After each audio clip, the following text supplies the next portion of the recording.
लाडक्या बहिणींनी हे महायुतीचं सरकार निवडून येण्याच्या करता खूप प्रयत्न केले, आम्हाला पाठबळ दिलं. त्यावेळेस अर्थसंकल्प सादर करत असताना काही जण म्हणाले की आता ही योजना ही बंद करतील, परंतु लाडक्या बहिणीची योजना आणि वीज माफीची योजना आम्ही बंद केली नाही. ती खऱ्या अर्थाने माझ्या महिला वर्गाला मदत करणारी आहे.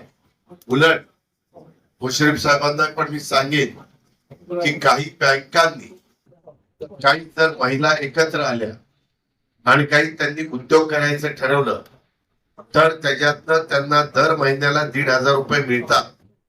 समजा 50 महिला एकत्र आल्या किंवा 40 महिला एकत्र आल्या तर 15 चोक 60,000 रुपये त्यांना महिन्याला मिळणार आहेत.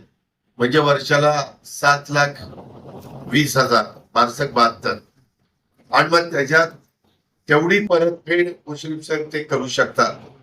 त्यांचा जर ग्रुप करून, ज्याला क्लस्टर आपण म्हणतो, तसं करून त्या महिलांनी काही चांगला उद्योग उभा करायचं ठरवलं तर कोल्हापूर जिल्हा मध्यवर्ती सहकारी बँकेने पण त्याच्यामध्ये त्यांना मदत करावी. कारण मी तुम्हाला छातीटोकपणे सांगतो, उद्याची 5 वर्ष आपल्या हातामध्ये, आपण कुठल्याही परिस्थितीत लाडकी बहीण योजना बंद करणार नाही.